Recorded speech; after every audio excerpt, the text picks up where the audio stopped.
All right, howdy folks. Welcome back to the Professor Carbon YouTube channel. In this video, what we're going to do is go over an NMR problem for a molecule that most of you have probably experienced and not quite realized it. And like most of our videos, what I'm going to encourage you to do is to actually pause the video, take a few minutes, and try to make a best guess as what the structure is here for this molecule. If you want access to these PDFs, as a reminder, you can access all of those on our Patreon page by becoming a patron subscriber. What's unusual about this NMR is that we actually have two different sets of signals, and the instructions indicate that it's a different solvent. And so that's going to be a true thing that we don't talk about a whole lot, but actually is quite real, that if you put a molecule in a slightly different solvent, a polar solvent instead of a nonpolar solvent, or one with hydrogen bond donating groups instead of those that are aprotic, you can move the NMR signals sometimes quite a bit. And so often you can get slightly different signals and come up with maybe a more meaningful analysis in one solvent instead of the other solvent. So here we're given two different solvents, so don't let that throw you off.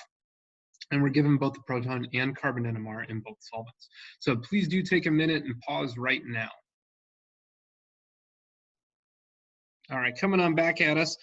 For those of you that have watched me narrate through a couple of these NMR problems, hopefully it's not a surprise here that I'm going to start with the degrees of unsaturation by considering this molecular formula. And again, because I can never remember what these equations are, I can always go back and derive for any saturated hydrocarbon, the center carbon always have two H's bound to each one of them, and then you need a bonus hydrogen to cap the end.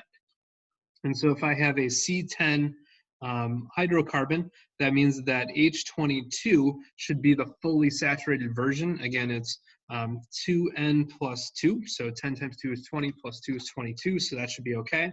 And I can subtract from that 22 expected my 12 observed, and so that would leave me with 10 unaccounted for hydrogens. And because each double bond, when you hydrogenate it, you add one H to both ends, we're going to divide that in half to come up with our expected number of degrees of unsaturation. And so I need 5 whopping degrees of unsaturation in this molecule to make sense. And so remember, each degree of unsaturation is either going to be a double bond or it's going to be a ring. So with that figured out, then what I would do is just look around for some clues. And here I have one really big clue that's given in the text. And so an IR resonance at 1715 reciprocal centimeters, that's going to be a dead giveaway for a carbonyl. And not only that, it looks like it's kind of a not really conjugated ketone. So remember, as you have a conjugated ketone, it definitely tends to shift down. And you know, you can also look for that in the carbon NMR. And so we might say, why did I say ketone? Well, we're given a carbon here that's not very clear at 210, and over here it looks like it's about 207. And so those carbon resonances tell us that it has to be a ketone. And not only does it have to be a ketone, it's a ketone that's not conjugated to a double bond or a benzene ring.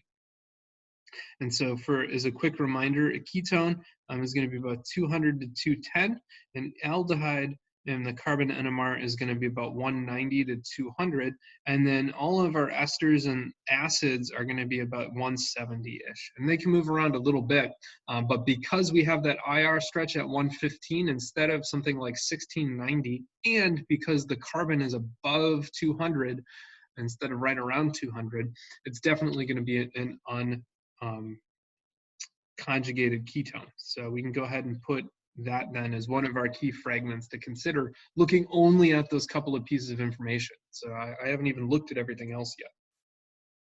All right, making a quick gander at everything else, let's just take a quick peek and see what has changed here between our NMRs. So I'm just going to connect to these here. Now this 1H is kind of interesting, and you'll notice it's got to be that 1H that's moved all the way around. And so if you see an H moving around that much, and if you see it way out here, way down at 9, and it looks kind of broad. And so it might be easy to confuse that with an aldehyde, which also might be in that 9 to 10 ppm range. But aldehydes are typically very sharp peaks. And so if we had a benzaldehyde or a regular old aldehyde, we'd expect it to be nice and sharp. And if it had some CH2s next to it, you know, we'd expect maybe a very fine, hyperfine triplet for that peak. Here, not only is that H moving around a lot, it's also kind of broad. And so that's going to tell us that it's probably going to be an OH of some kind. And unfortunately, we're not given the full IR to figure out the rest of the detail, but that's something else to consider.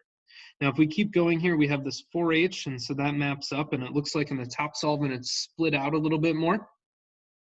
And then we have a nice fine singlet in both of these for our methyl. And anytime I see a methyl for 3H, I pay very close attention to its chemical shift. And the reason for that is I love those methyls. They give us a big clue because they're isolated. So if they're not talking to anything else with a coupling constant, then we can use them to cap one of our open sites and kind of our molecule to think about how to put it all together. And looking at the chemical shift tells us what to put it next to. And so remember a regular old methyl group, let's say, in this tert-butyl, those are usually about 0.9 ppms. In this particular case, it's just above 2 ppm. And so that could be either next to a ketone or it could be next to a benzene ring.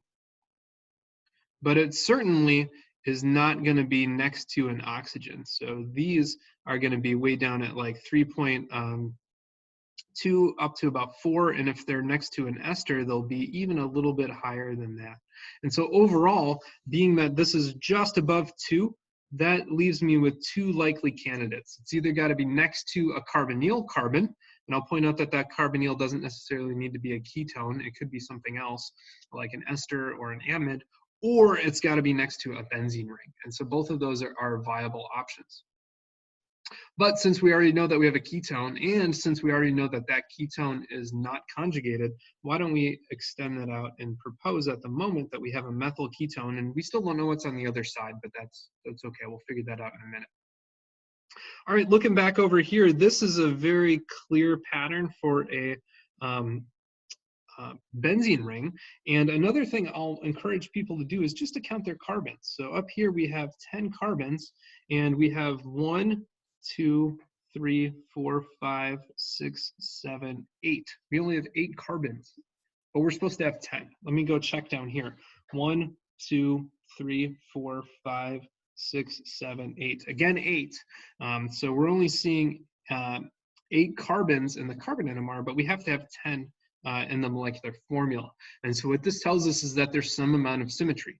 And because we have this nice pair of doublets and some level of symmetry, what we know then is that we have some XY para-disubstituted benzene ring. And so the H here is the same H that's here, and we can label these both HA, and then we can put our HB here. And because of that, then, these B's are going to talk, in an ortho coupling to the HAs. And so then these 2 carbons up top here, and I don't know which one of these 2 are going to be these 2, but then the 2 down here, this one and this one are going to be these 2 here. And so that extra height that you get in this space is going to be the second carbon for our para-disubstituted. So that's a big clue, and we can get that out of the coupling constant here, but also the fact that we're missing 2 carbons in our carbon NMR. And so that means that we have to have some level of symmetry, and the nice pair of ortho coupling is going to for sure nail it down as being a para-disubstituted benzene. Okay, so that's huge. So then we have to identify what X and Y are, and we still have an open site on this ketone. And so if we do the subtraction from what our elemental formula is, and the good news, by the way, is we have all of our degrees of unsaturation accounted for. And so a benzene ring, I'm just going to redraw this here, X and Y, and I've got, so the ring counts for 1, and we've got 3 double bonds, so 3 CCs and 1 ring. And then we have our extra carbonyl over here, and so that gives us 5 degrees of unsaturation, are all accounted for, so that's a big hint. One more hint in the carbon NMR here now is that all of these are going to be below 40 ppm. And so that means that none of these carbons are going to be directly bound to an oxygen. And so we can exclude any ethers based on that. And so this blob here for 4 H's and this blob here has got to be 2 different CH2s. And so we can hook that up maybe with a group over here. We'll just use triangles for this part. And then if we compare everything else to our molecular formula, the only thing that we're missing is 1H, which is going to be this OH that we suspected, and that's good because we have an oxygen. And so the only way to put these together to make sense then is going to be to draw. There's our OH. And by the way, because these chemical shifts are slightly below 7, that probably indicates that we have an electron-rich ring. And specifically this one here, that's going to be at like 6.7 ppm. And up here, it's even pretty low. Again, it's 6.8 ppm. And so because of that, those are probably going to be the electron-rich ones here at the ortho site next to that oxygen. Then we're going to have some CH2s and a methyl, and that should check out. And so this is actually called raspberry ketone. And for those of you that like either fresh raspberries or raspberry-derived baking products, you've probably tasted a little bit of raspberry ketone and not even realized it. All right, some of you might be wondering about this kind of complicated splitting pattern here. And so on our first, rules, we'd expect instead a pair of triplets. Right, so these H's are going to be split by 2 adjacent H's, and so we should expect a nice triplet, but we definitely don't have a nice triplet. We've got kind of a blob on this one and a much more complicated splitting pattern here. This is going to be kind of a higher order coupling, and usually it's called an AB pattern, and it's something that pops up when you have some conformational restrictions in your molecule. For now, don't worry about it. Really, it's the only way to get those blobs to make sense. So hopefully you've enjoyed this video from Professor Carbon. And please do subscribe to the YouTube channel. It's been a lot of fun watching the number of subscribers grow. It's really provided some encouragement to keep making these videos. So if you're getting good use out of them, please do click the subscribe button.